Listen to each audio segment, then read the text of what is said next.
All right, Tom. Well, at face value, we're talking about voting and what a sensitive topic. And for candor, yeah, we're not going to sit here and give our political views necessarily. Now, if we stumble into them or they can't be hidden, so be it. But the point was, again, as we've been chatting about, as I asked these two questions, one about where are we spending our money? Are we proud of that? Just to kind of heighten awareness of where we're spending our money.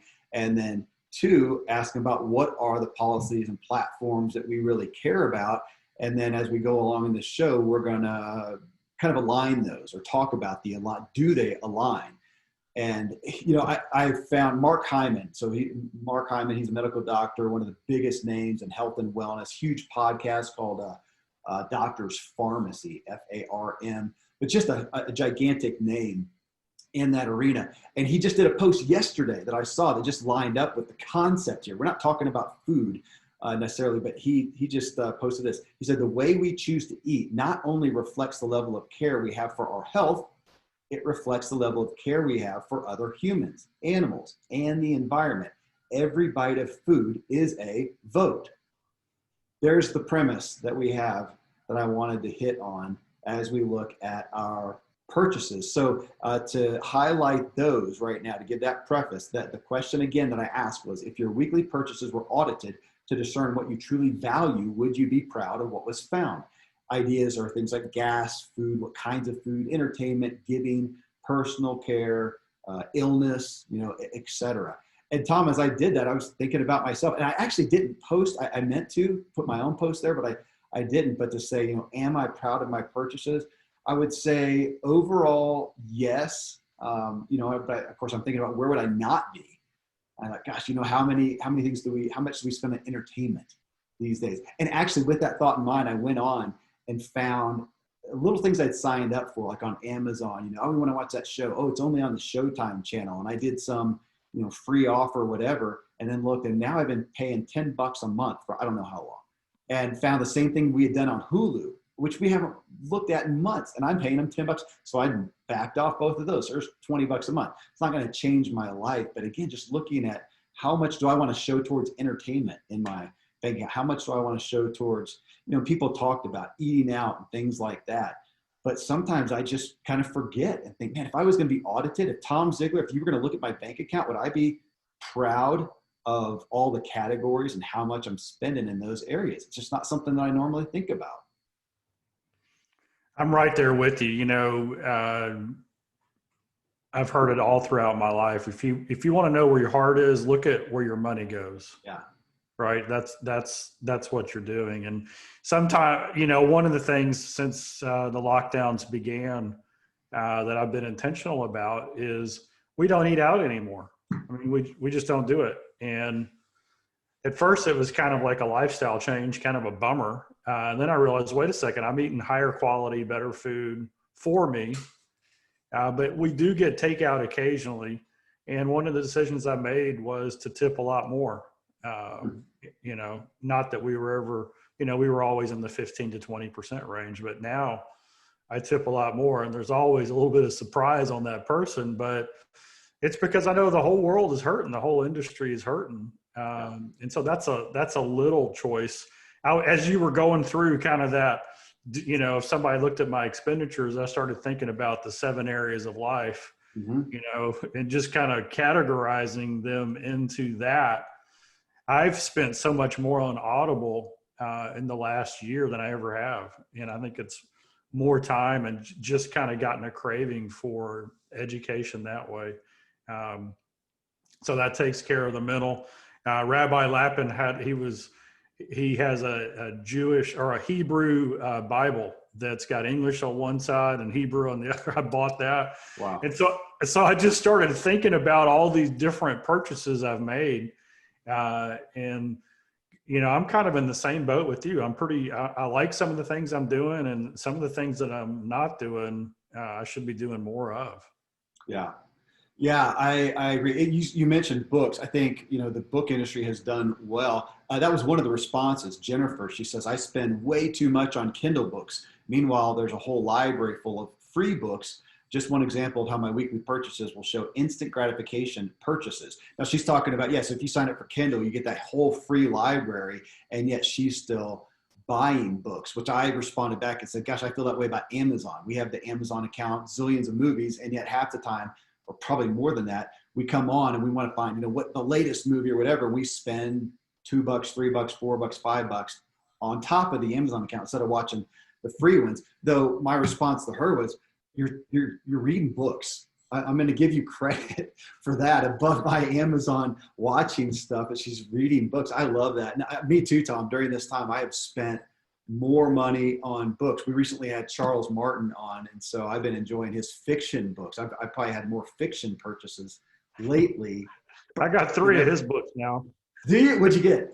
You remember? Oh my gosh, you're going to make me look it up. I just downloaded them, and because I keep getting emails from people. I just got one this morning from my mom. So my mom and dad, Dan and Joanne Miller, 48 Days, they both listened to the Charles Martin interview, loved it, immediately bought some of his books, watched, I think they had watched the movie A Mountain Between Us, but they just got his books A Long Way Home, which is the first one that I read, somebody just bought the movie rights to that, the options for that.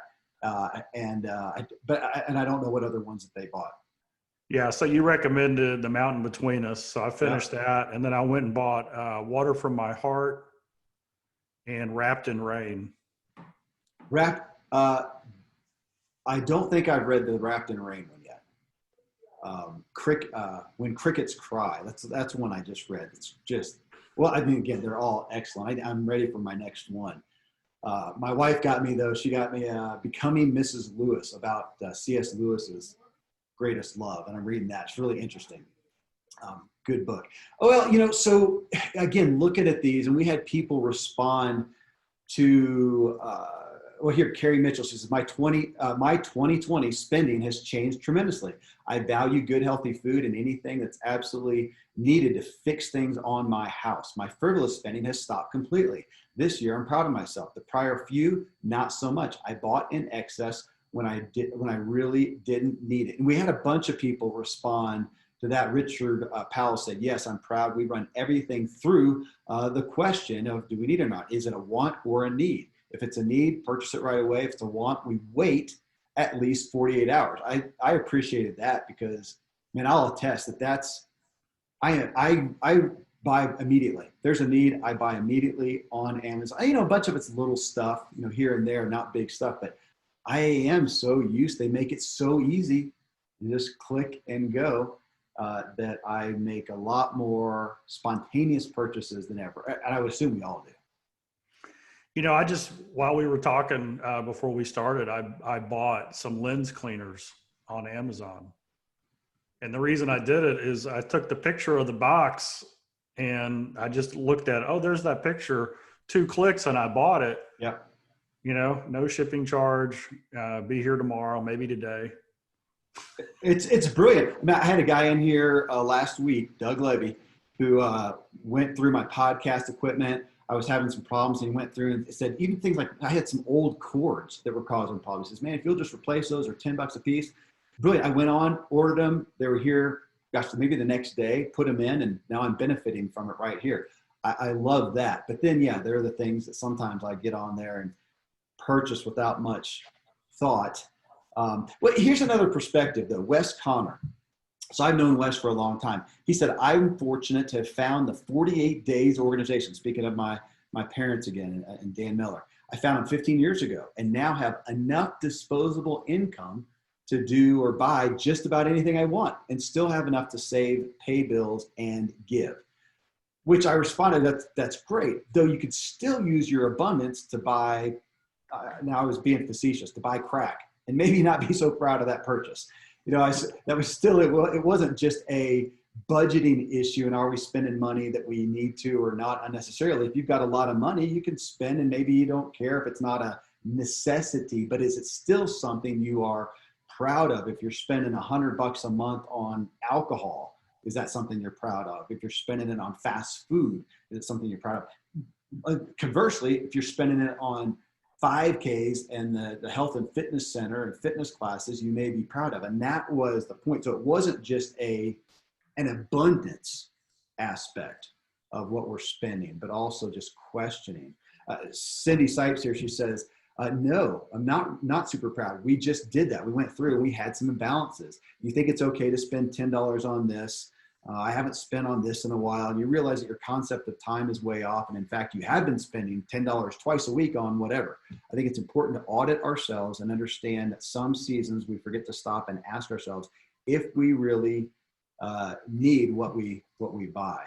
And that is good. I mean, that's almost like a Marie Kondo of your purchasing, you know. Is that some, like me, again, going through my automated expenses, that one burdens me once in a while. And I'll go, oh my gosh, I don't even want to look at the bank statement and try to figure out what these things are that are coming out every month. And I feel guilty about it, but it's so easy to let it roll. You know, Kevin, I'm working with our Choose to Win coaches right now, and we're doing a mastermind. And the title of the mastermind is called The Bridge to Purpose. And the idea is what if every day when we wake up, we've got a clearly defined purpose, and we know the exact activities that we need to do in that day to get closer to our purpose, so that when we fall asleep, we can fall asleep knowing that we got a little bit closer to our purpose today. Yeah. Okay. And so the idea is that we have our purpose defined, and then we go and we define in the measurable purpose producing activities. Yeah. Okay. And so this is where I think our challenge is it's like, let's just look at books. To me, where we spend our money, a book is not that much money, right? When we look at, if you purchase a book for $15 or $20 and it's going to take you 10 hours, it's $2 an hour is what you're spending on that book. But what's your time worth? Yeah. To me, that's the decision-making factor. And so then you ask the question, well, does it take you closer to your purpose? Okay. Now, this is where it gets tricky. And one of the things that I love about what we teach at Ziglar is that in our wheel of life, we have 7 areas, and we can figure out what our spiritual purpose is, what our career purpose is, what our physical purpose is.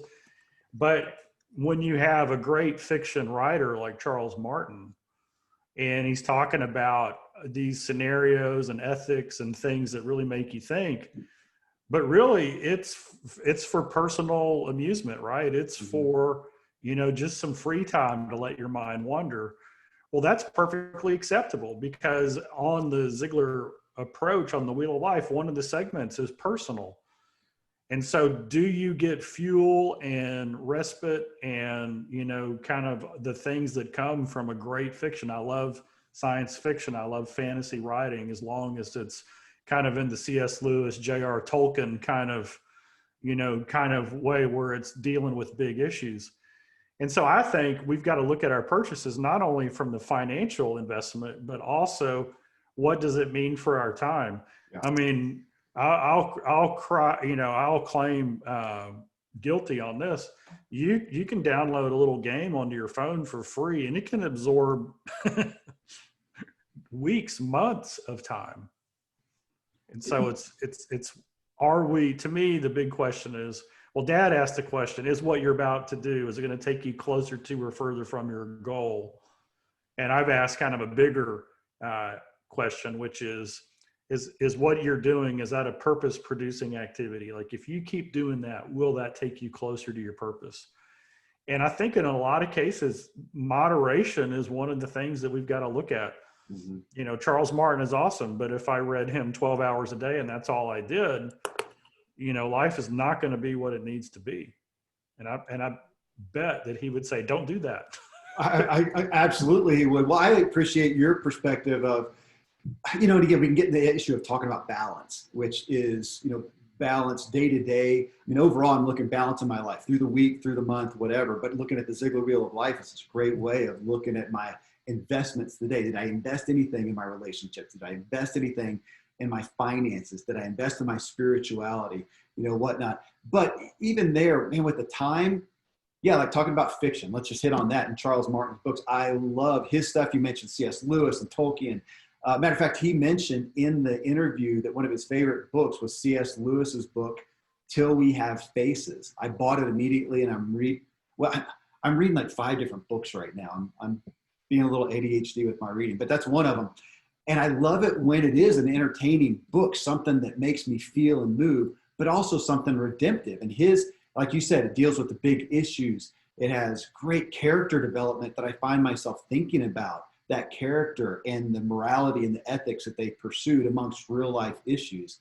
So yeah, how can I use that time as opposed to, the movie that I might see that could do the same, but it's also could be a movie where I look at it and realize I just spent 2 hours and I got nothing out of it, which I can usually tell the next day if I just don't remember. What did we watch last night?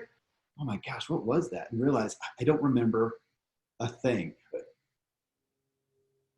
So here, Tom, here's another thought about what you just said. And it was that I think you were looking at like the expenditures. I just looked up $100,000, just kind of hit me. $100,000. That's a salary or an income of $385 per day. I just looked this up real quick. I don't know if that's a 7-day week or a 5-day week, but let's say it's right around there. That is interesting to think about those purchases that we're prone to look at. I was looking at a watch yesterday, a fitness watch, and it was about that much more, that much or more. So let's say if I'm making 100 grand, I'm looking at, am I willing to spend a day of my life for that watch? And again, it's common sense. It's not common. And I don't think about that when I'm thinking about, especially those bigger purchases or those little ones that just add up day to day, like the little $10 ones I was talking about for whatever entertainment. That's one of the things that I love about Jewish tradition is that when they look at crime and theft and those kind of things, let's say somebody who's fairly well off and they have something stolen from them, it's really easy for the social commentary to say, well, yeah, but that's not a big deal. Look at all the other stuff you have. Or somebody who doesn't have a lot of money, right? And something that's not that expensive is stolen from them. It's a big percentage of their wealth. Yeah. Well, the way Jewish tradition looks at it is you are trading your life in order to earn the money to acquire that. Mm-hmm. And so it's not really viewed as they stole property. It's viewed as they stole a part of your life. And so I think that is a great way to look at what you just said. When we spend some money on something, we've just traded part of our life for that. And when somebody takes something that's not theirs, they've just stolen life from other people. And I think that's an interesting, a little bit deeper way to look at it. Instead of just blowing stuff off, we can look at it as, what is it worth trading my life for that? Yeah, well, I'm sitting here looking at the 100K thing again. It's a monthly salary of $8,333 per month. I don't know what the average car expenditure is, but in my personal economy, $8,300, that buys a lot of car, especially if it's for my kids or something. I haven't spent a whole lot more than that on cars much in my life, but let's double that, go to 16 grand. A lot of people are spending that much on a car. And if we triple it at 24 grand, that's incredibly common as well now. So let's say you're making 100 grand a year, which, it's 6 figures, and that's a big milestone in the culture. And to buy a 24,000 car, it's 3 months. And if I really thought about that, Kevin, are you willing to work for 3 full months solely for that car? Can't buy anything else. There's no electricity, no food, solely for that car. Man, that's daunting. And then I know there's some stats on, we should all have whatever our rent or mortgage is should be X% of our income. And I think there's one that my dad's talked about for a car as well, that, you can kind of do those numbers and look, what's a relevant amount to spend on? I should find that. That'd be a helpful thing. It doesn't mean it's a perfect science, but it's a good thing to say, gosh, if you're making this much income, or regardless of it, these expenditures should be about this percentage. Like a house, I want to say like a house should be like a fourth, or your mortgage payment or something like that, somewhere around. Yeah, there's actually Dave Ramsey's done a lot of research on it. He's got an actual number, but okay. It's like of your take-home pay, it's less than a fourth is what your mortgage payment should be. And of course, then you should have a 15-year or less mortgage, and you should not have a mortgage as fast as you can. and it's just the power of not being in debt. Yeah, there's so many ways to look at the way we handle money and the way we treat money. I remember, gosh, this is 10 or 12 years ago, I think. I read a paper. It was actually like an ebook, right, when those were first getting big. It was called The Art of Nonconformity, and it was by Chris Gillibrew. And I'm probably going to get his story wrong, but basically he said he graduated from college. He wasn't ready to go into work full time. He joined the Peace Corps, was overseas for a couple of years, came back, called all his friends. How's it going? And they were all in fast-paced jobs, right? They were MBAs and they were, working in, law firms and accounting firms and stuff like that. And they said, well, man, it's fantastic. I'm making a lot of money, but I'm working 80 hours a week. And then he figured out that most of them had bought the BMW, the big Suburban, the sports car, whatever it was. And they were having to work in order to make that car payment. And this is the thing that got me, because he was coming at it from a different angle than, say, Dave Ramsey would come at it. His dream was to travel to 100 countries. Yep. And he did the math, and he realized that he could do 3 trips a year and do 5 to 10 countries a trip for the same amount as the car payment. And so he asked himself the question, am I going to sell my dream for a car payment? And so he made a decision. He was going to get a job where he didn't need a car, and he was going to use that money to travel. And it's just such a foundational thing. He ended up going to over 100 countries in a couple of years or 3 years. And it's a pretty incredible story. But, what are we selling our dreams for is another way to look at this question. Totally. My wife is big on that, of looking at big expenses on material items. She says almost all the time she would rather do something with it. She's on a getaway right now with a couple of my boys for a birthday thing that one of them wanted to do, and they're staying in an Airbnb, and they're spending a good amount of money. And my son, we looked at it and said, buddy, this trip and what they're going to do, we'll spend well over $1,000. We could, in theory, just write you a check for $1,000. And you can do with it what you want. Is this really what you want, this experience? And he said, yes, it was. I'm grateful for that. But I like, as you said, kind of putting it out there and realize what we are giving our time and money for. This is an interesting one, Tom. I'll read this and then we'll transition into our next part here. Elizabeth Sickler, she says, it's kind of a culmination of what she says that we would see. This week would say, I'm a food and sugar addict. I'm also someone who's aware of the need to spend money to get help working on mental health. And I can make a sound argument for piano lessons contributing to mental health rather than being an entertainment item. I'm not proud of my spending audit in its current state, but I am proud of the improvement over where I was at this time last year. So I read that, Tom, and I almost went and made another post just to say, okay, what would my post show about Kevin? It would show that he likes, these types of books on a weekly purchase. He spends this much on books. He spends this much on, he's got sports equipment on a given, week or a month. This much on, he really likes dark chocolate covered almonds, apparently, because we have a lot of purchases for those. And what would it show? What would it show my, my purchases for? And that is, again, so telling to look at that just from a personal standpoint. On that note, though, Tom, if you're ready, I'm going to transition to this next spot because I wanted to do this to give us awareness of where we are spending our money. So my next question that I'm making a part of this perspective was, if you had to choose, what political policy are you most concerned about? And I gave people a list: jobs and money, trade, foreign policy, immigration, health, climate change, criminal justice, gun control. Now, I didn't give context for those necessarily. I just put it out there. And as you saw, Tom, the post just keeps running. And people did. It's funny. I did ask if you had to choose one, and I think I capitalized in all caps, one. Hardly anybody did that. They just went off with their perspectives on, on the different, Democrat, Republican, on this and that and whatever. But we took it and we culminated it a little bit. And we're not going to go through, or the intent wasn't to go through and to give our perspectives on what we think is most important, but just to ask the question, okay, if this is what's important to you, How are you voting with your money? Which is so interesting to look at, because I don't think we put two and two together a lot in that realm. We here in the category of jobs and money, which, Kyle Riley said, yeah, jobs and money is number one. David Tree says, picking from your list, jobs and the economy. Richard Powell, jobs and money. So we had a lot of people do that. So I thought, and this is a question for us to consider right here. What can we do with our life choices and our purchases to help support that issue of jobs and money here in America? And my thought one is, are we buying American? I mean, sometimes we think about that, but Tom, I'm going on.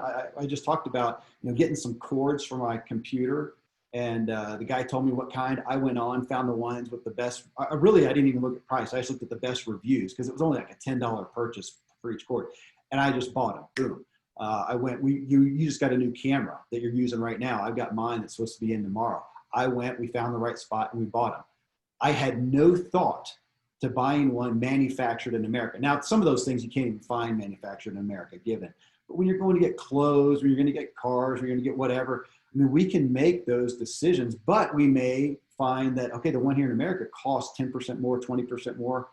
Are we willing to put our money where our mouth is with what we say is important to us? That is one that I have not made that a priority issue for myself, Tom. You? Other than food, which I really, if I have a choice, I like local, right? I like something grown locally, and that is to support the local. And it's also healthier. There's a lot of health benefits around it. Yeah. But I think everybody kind of fancies themselves as a value shopper unless it's something they really want. And then we can justify that, right? If we really want that brand, that whatever comes with it, then we'll do that. Similar question, but a different angle is, I remember early in my business career listening to my dad and Fred Smith. Now, Fred was Dad's mentor.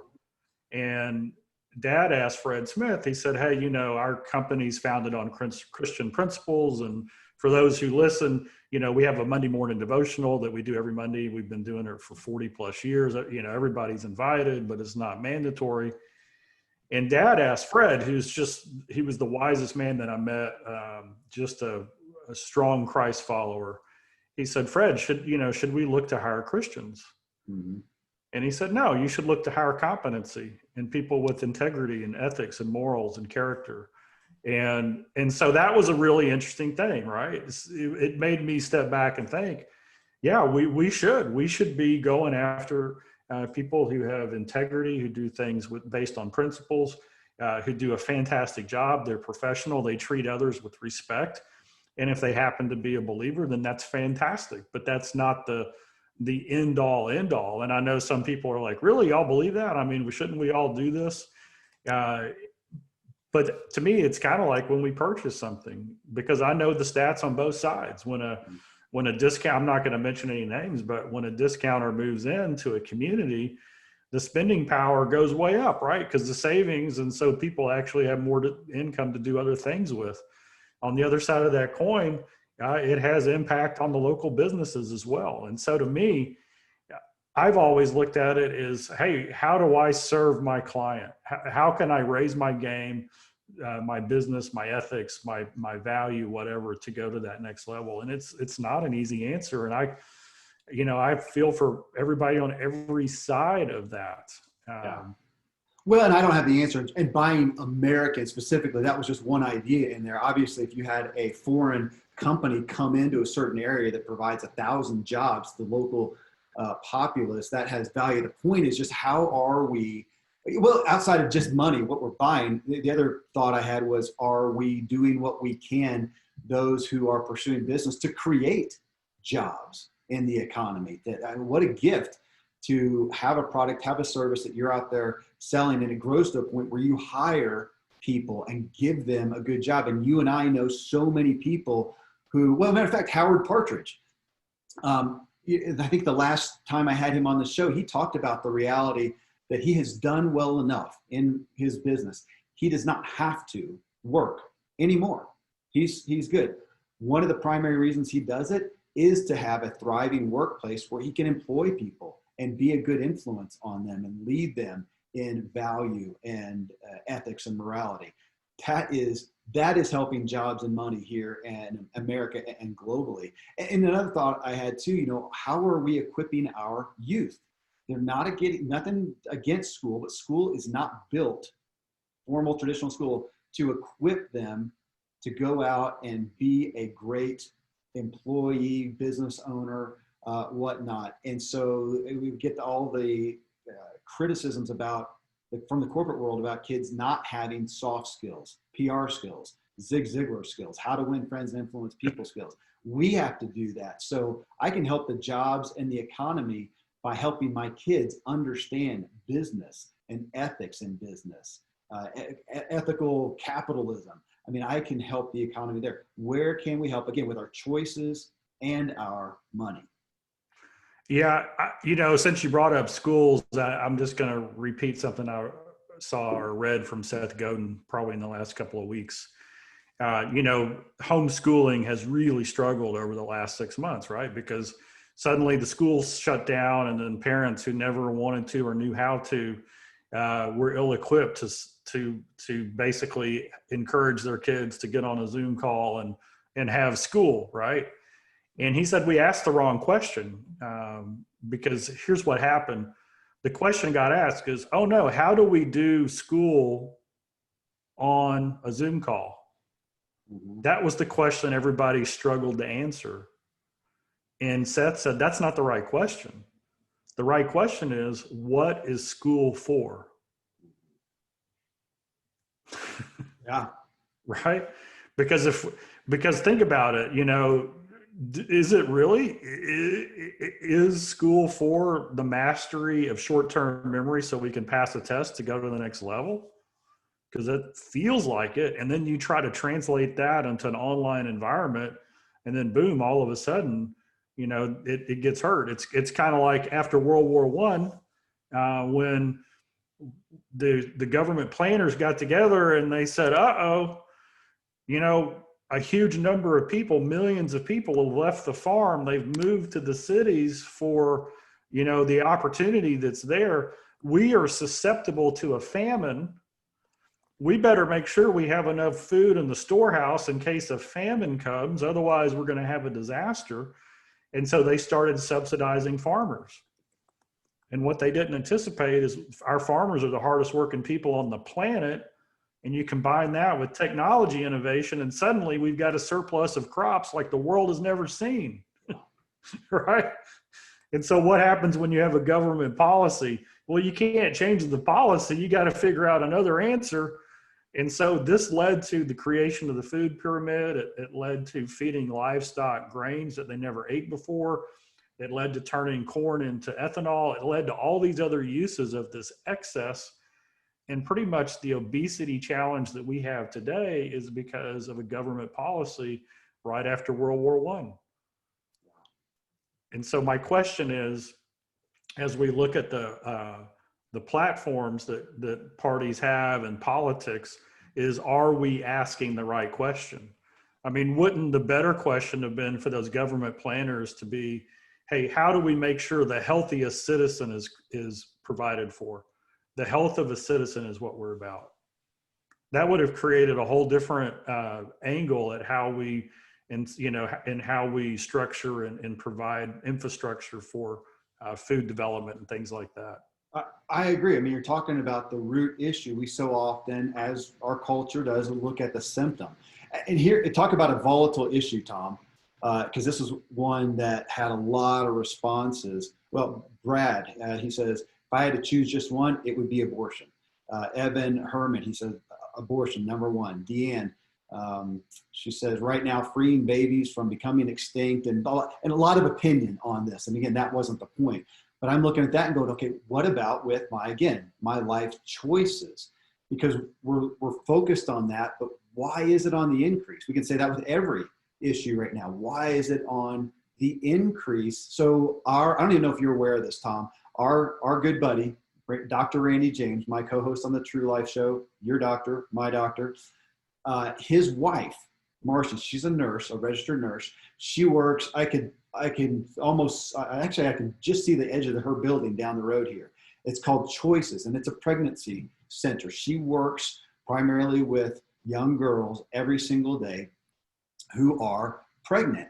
And when we look at this and ask her views on, on abortion and the laws, it's really, I mean, she's hugely concerned about that, but that's a symptom to her. Back here, the issue is, why is this happening? Why are these girls? And she'll tell you from her experience. So, to get into that again, I know it's a volatile issue and a lot of perspective, but she's concerned about, why are these girls at a younger age having more and more sex? Where is that coming from? And she's concerned about the home life. And and this is where I'm going to say something, and I don't want anybody out there with a teen daughter. This is not to offend you, because kids still make their own choices, and you may have had the most perfect, idyllic, loving home, and it still happened. And I know some people with that, where you look at it and go, gosh, why did that? And it was just an instant gratification thing from a kid not making a wise choice or whatnot. But by far and large, she's saying these kids are coming from homes where they do not have a lot of love, and they're looking for it in all the wrong places, as the song goes. And that's what she's seeing. She's questioning what's happening in our homes. So just like we talk about jobs and whatnot, what are we doing to help our kids be strong in the job place and to be business owners? Same thing here. What am I doing to help my kids understand cause and effect and to understand instant gratification? And what am I doing to love them well so they're not looking for it so quickly elsewhere? Again, it's not a fair black and white statement that if you do this, then you guaranteed of X. But we can obviously we can weight it into that better factor. Tom? Yeah, there's so many. I love data in these kind of situations, and we won't go into the data, but when you look at all the things that create an environment where it becomes a problem, it is a symptom, and it's an indictment of our society and the way we treat each other. I've always believed in the sanctity of life, but I see it being in every area. I mean, I look at people who have different beliefs and values than I do, and they are so intent on helping people out of terrible situations. I just got to admit, I admire and respect them for that. I mean, that's where they focus their energy, but they have a different set of priorities and everything else. And I look at all this and I think, at the end of the day, I think whatever spectrum you fit on, we kind of agree in the same things, right? We want every person to be valued. We want people to have the best chance possible. We want people to, Dad said this, the number one cause of a poor self-image is the lack of unconditional love. And so what creates the environment of unconditional love? What allows that environment to happen? And a lot of times people make decisions because they don't have a good self-image or they bought into a false belief. So how do we create that in life? These issues are not something that we can solve here, but I look at it and I kind of chuckle, okay, because I see arguments on both sides. I'm a conservative tree hugger, and people go, what's that? And I'm like, well, you got to figure it out. I mean, I'm kind of one of these people that says, hey, if we do a system the way God created it, right? If we do a system the way God created it, then is it ever gonna, what's the end result of that system gonna be? Is it gonna be positive or negative? It's gonna be positive. And they say, well, give me an example. And so I read this book called The Marvelous Pigness of Pigs. And it sounds familiar. Maybe you mentioned it before, but it sounds familiar. Yeah. I love the title. It's just a great book. And it's basically a book about farming and about the local farm and about how we should do it as natural as possible. And, we have, God created pigs to be pigs, right? They have a personality, they have things that they like.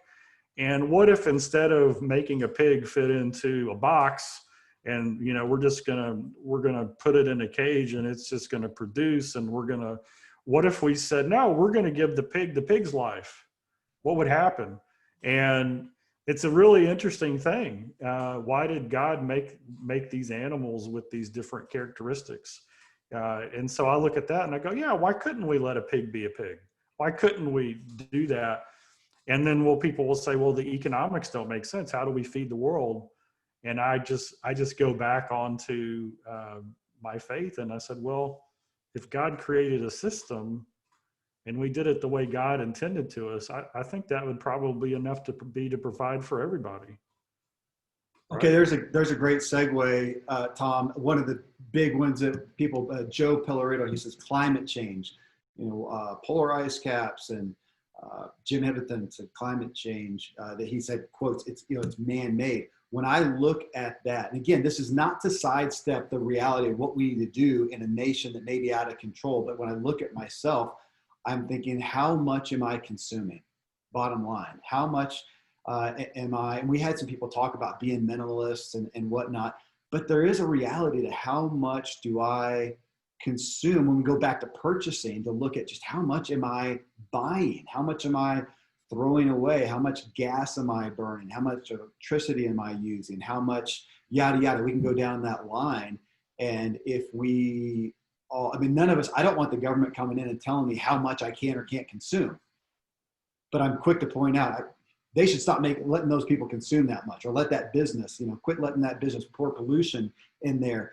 And again, I'm not thinking about that often when I go and make my quick purchases. Am I purchasing from companies with ethics and morals who are paying attention to climate, paying attention to waste?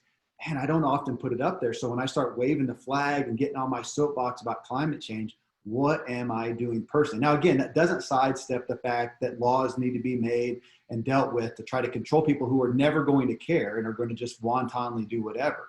I got that. But still, what am I doing? What am I teaching my kids? What am I advocating in my local area to help address this issue? And I just don't think we often, again, that's the whole point of this, we don't take it into our personal responsibility of how am I voting? Because again, we're so caught up right now with what's that vote that we're putting on the ballot that goes in, that's going to put a candidate here that's going to support these policies. But every single day, today, I'm going to make untold amount of decisions. I mean, you like the stats. There's stats on how many decisions do we make every day. I just read one. It was something ridiculous. 3,000 decisions.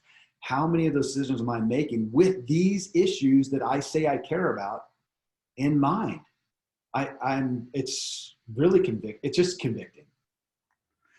Yeah, I've mentioned it a few times on the podcast, but I just read the book Morality by Jonathan Sachs, Rabbi Jonathan Sachs, and it's just an amazing book. But here's something that's I've spent a lot of time contemplating this, and for all the listeners, I'm sorry I don't have an answer, but this is just one of those things that pops up out of all this, is that, in this for the last 100, 200 years, there's been a move culturally away from the we, right? The we responsibility, the community, and most of it religious beliefs of we have a responsibility to other people, not just ourselves, to the I.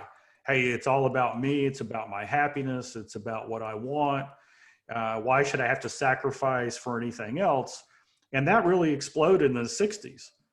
And so in the 60s, when that exploded, things like birth control and abortion and those things, that became kind of the thing. And then drug use and all these things, because, hey, be happy. We need to go and do our things now. Well, so that had demographically, and it had all these consequences through the family unit and issues that go down the road. And now the science comes along and says, hey, wait a second, we've got this thing called climate change, and it's a real deal, right? The temperature of the earth is going up.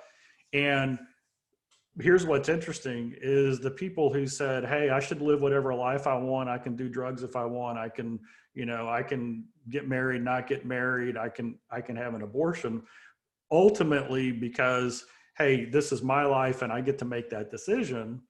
So now climate change comes along, and the people who believe in the science of climate change, and there's a ton of studies that back it up, whether you want to accept them or not. I think the debate is how much of it is man-made versus how much of it is just the world being the world.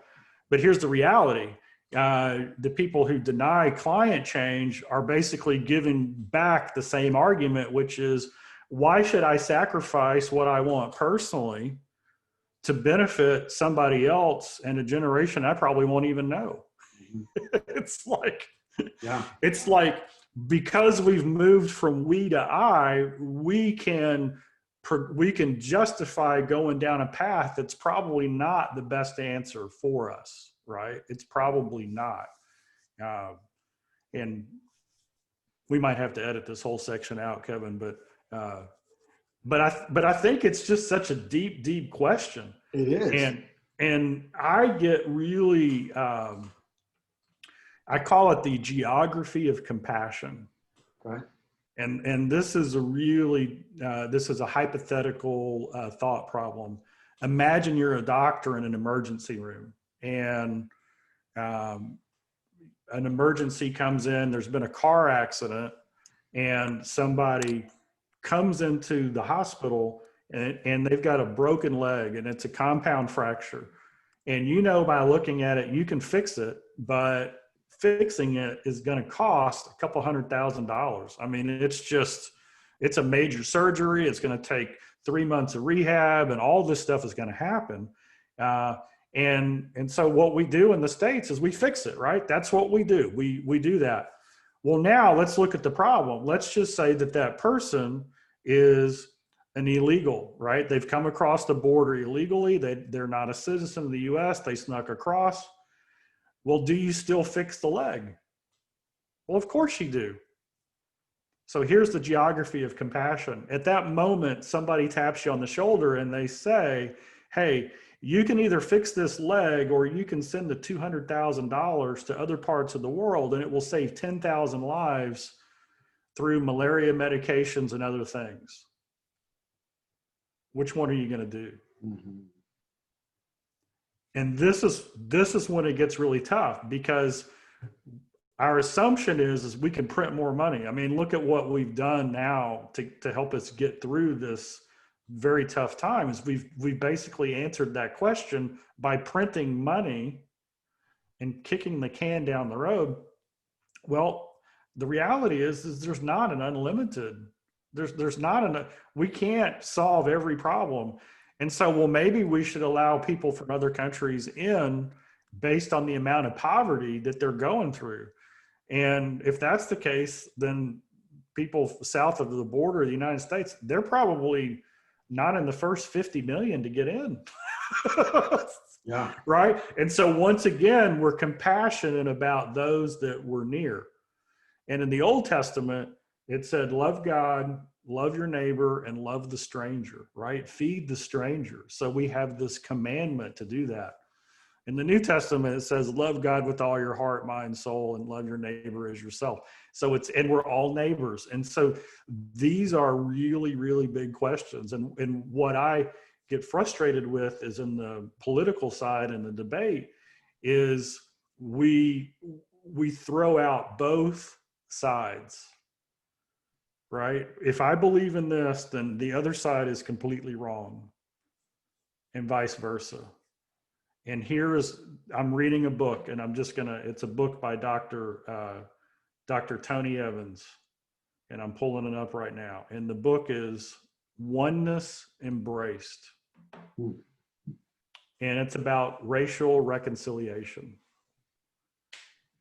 And basically what Dr. Evans said, and this is an amazing book, and it was written during the Obama administration, and it was talking about how in the United States can we get together, how can we get on the same page as believers, white and black, how can we get on the same page?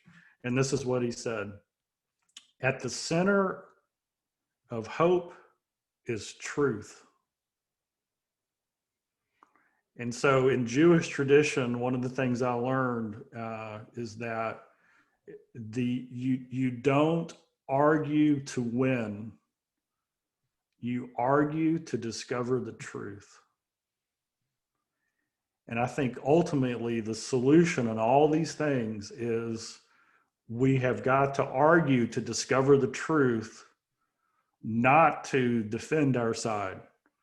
Because I can tell you right now that the people who believe that climate change is a farce, it's a man-made thing.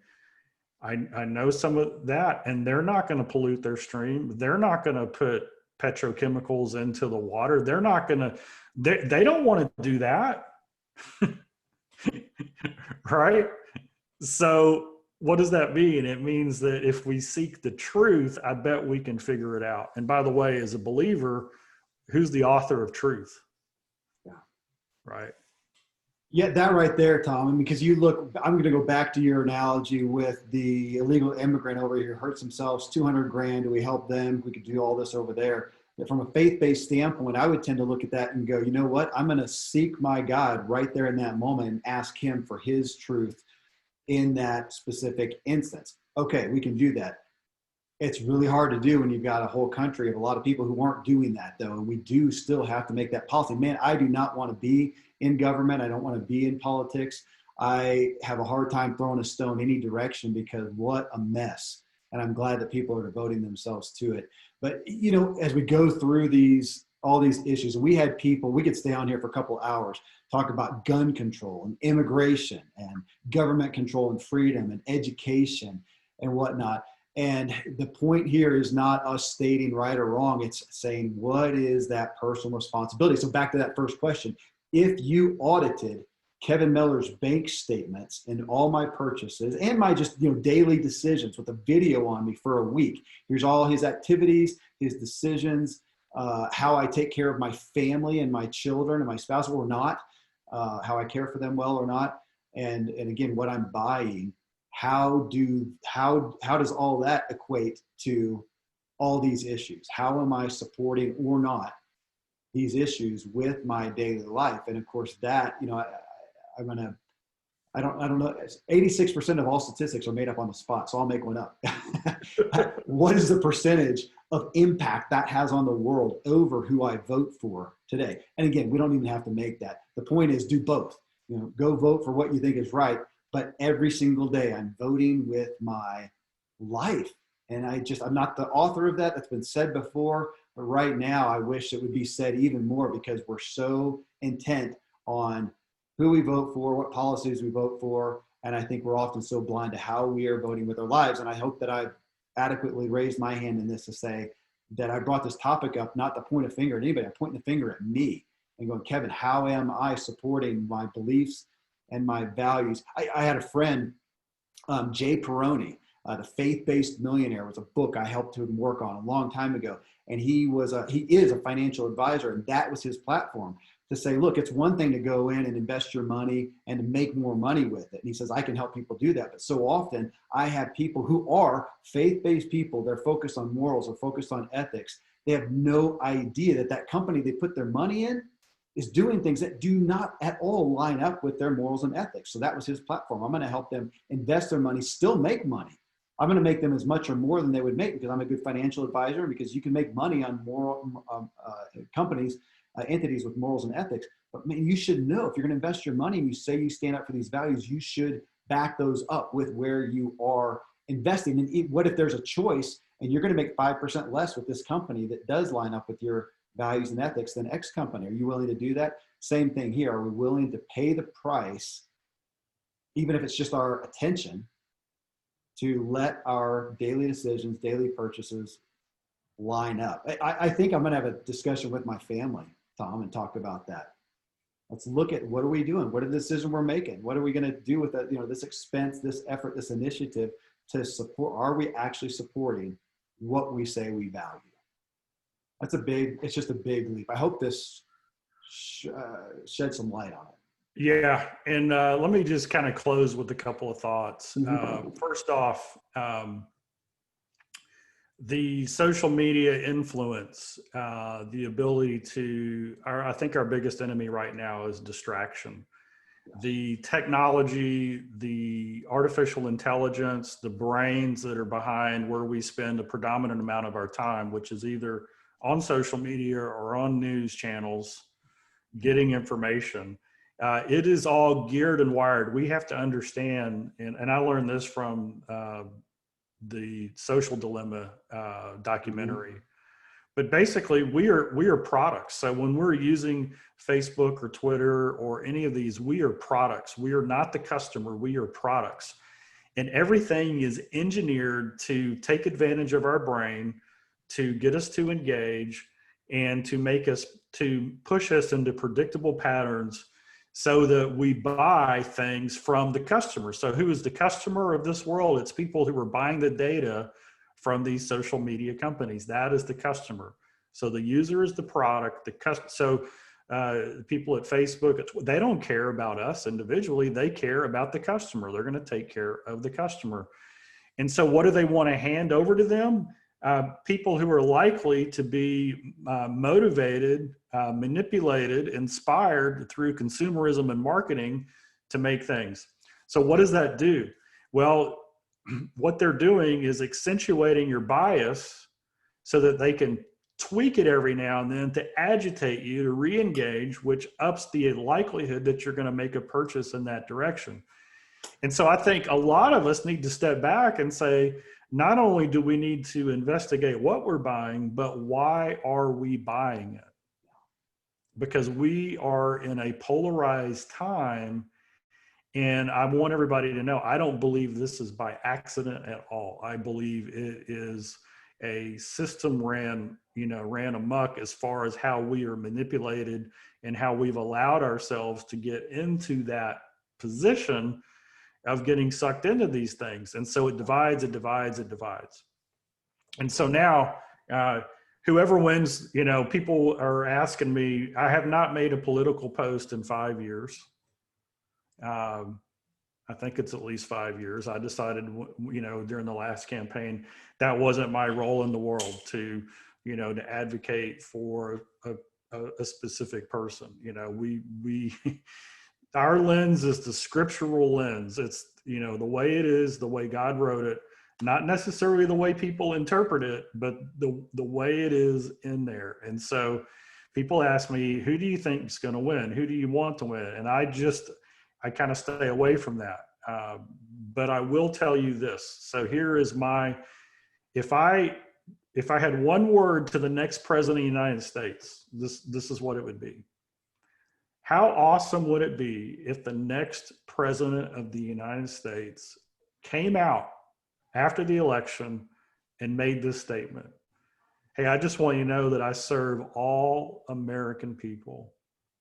And I understand that many of you voted for me, not because you love me or the policies that I represent, but you have such a bad taste in your mouth for the opponent.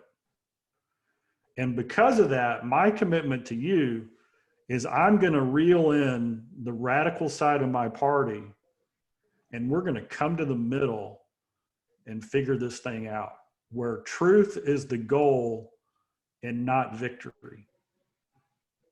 And I think if either one, whoever wins, if either one of them said that, they could create an amazing thing. Because if one thing I do know is everybody is ready to come to the middle and to seek truth over victory. Yeah, I thought unity over division. Absolutely. I vote for you as advisor to the president. Can I do that? More moral and ethical advisor to the president. I'm telling you, every election is kind of settled by the middle 10 to 15%. And those 10 or 15% in the middle who go one way or the other, they're going to influence another 30 or 40%. And that is a majority. When you put those two things together, that is a majority. And because here's the thing, if two people go to the negotiating table, sole purpose of winning the negotiation for victory, then there's always a loser. If two people go to the table to say, let's seek the truth, that's where we have an opportunity for healing. Absolutely. And that is a hard thing to do. And that's what I'm praying for. Absolutely. Thank you. I really appreciate everybody who chimed in on this. I hope we did a fair endeavor here in highlighting where our vote counts most, I think. Tom, man, it's always a gift to discuss through these things with you on these shows. It's some of the most enlightening times of my week. Thank you, brother. Thank you.